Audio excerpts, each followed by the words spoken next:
Okay, hello. Welcome to the next episode of Thamanjimmy. It's been about 2 weeks. I think I took a week off. I didn't have anything to talk about. In the forum discussions that we were discussing, nothing came up at all. I've been pretty busy reading. I've probably read about 10 books in the past 10 days or so. About seven of those are probably nonfiction and educational, and the rest are just fun mystery type novels.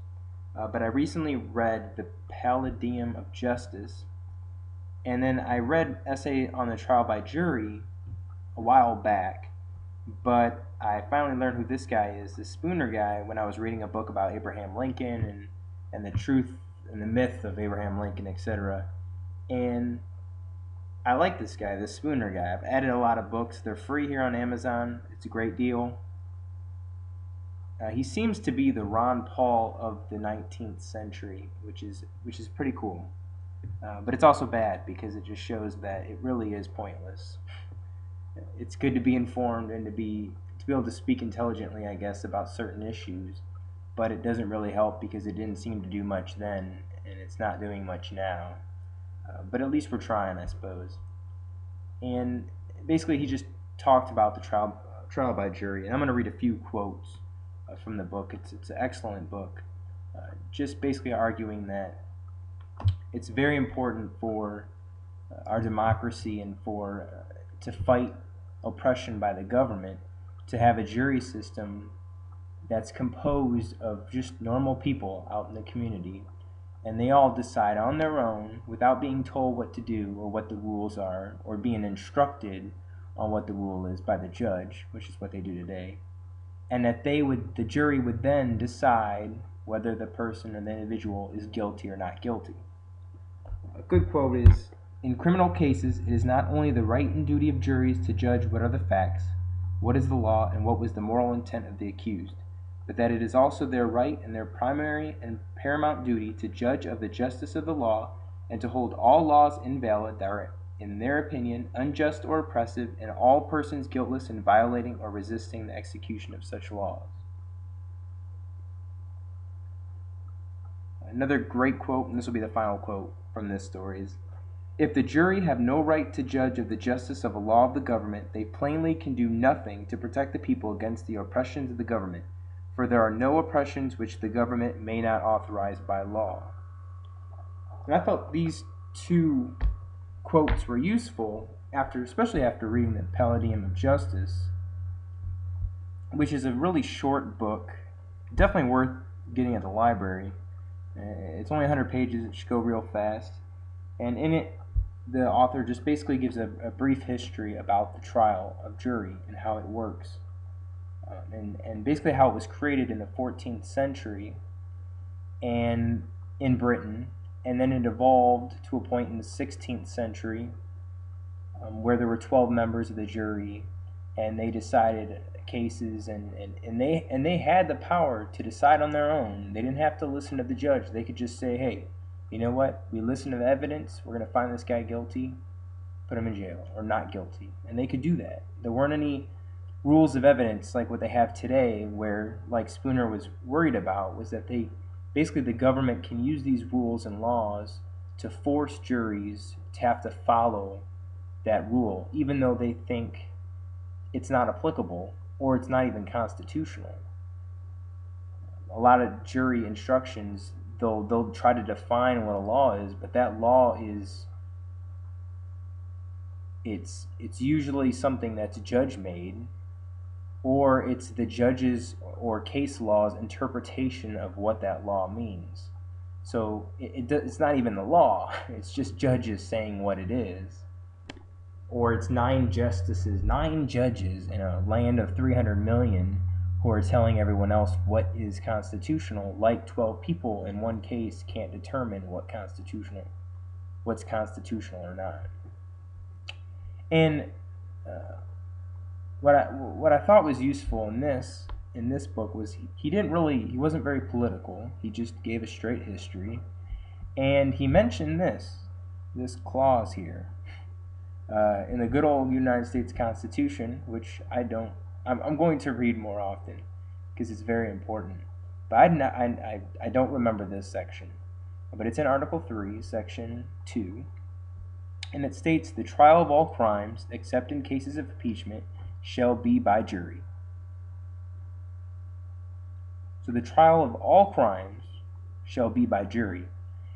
And it's important to note that in the Palladium book, the author mentions how even now, as in the past in Britain, there's certain cases that judges hear or that officials hear, maybe if they're misdemeanor cases or they're not felony, they're not highly criminal, they're kind of just easy cases, and they do it today with motions to dismiss and motion for summary judgment. And there's certain things that juries aren't required, or they can be waived. And I thought it was just interesting that here it says the trial of all crimes shall be by jury. I mean, you really can't get more clear than that. I mean, to me, this is like Congress shall make no law respecting the freedom of speech. And this is the same exact thing. The trial of all crimes shall be by jury. That means all crimes. It doesn't matter if it's a capital offense, or if it's a felony, or if it's a misdemeanor. It means all crimes. And it's something that we don't follow at all, which is interesting. And I've never heard this discussed at all. This is the first time I've ever read this issue. And I don't even think Spooner talked about this clause, but I'm sure maybe he did. But I just think it's useful in making the argument that the founders thought this was necessary. And it was really important, especially in both of these books. They kind of explain how when you have one judge, it's just one guy. So one guy is determining the punishment for one person and whether he's guilty or not guilty. But with a jury, you can have 12 people. You have 12 people, and they have to unanimously find someone guilty or not guilty, or find someone guilty. And I think that's an important part of democracy, or at least the kind of democracy that we have today, where we can give this power to 12 people who can talk to each other and try to figure out the law and look at the Constitution or read the statute or have a moral debate with each other on whether that law is just or not. And they can decide what the law is. Now, of course, they can't do that today because of rules of evidence and etc. And more so because of the rules and because of the appellate court, how they can basically just throw it away, even if the jury somehow did judge based on merit, or based on what they thought was constitutional. But another thing that was important was that in the past, in the 14th, 16th century, it was actually the juries that investigated. So the power of the government that's today didn't really come up until the 17th century, and that was where the government started investigating the cases. They started taking the suspects in a small room and talking to them and interrogating them, similar to, as the author says, of the Inquisition, the Spanish Inquisition, and how it was just one judge or one person. And I mean, they want you guilty. They're not trying to find the truth or who did it. If they think it's you, it's you. And I just thought that was really interesting how the jury members actually went out, they talked to people, they talked to the judges to figure out how, what do you recommend us to do? And the judges would give advice. And we don't have that today. And it really is unfortunate because it's an important part of democracy. It's part of fighting government and the abusive nature that we face today and in the past.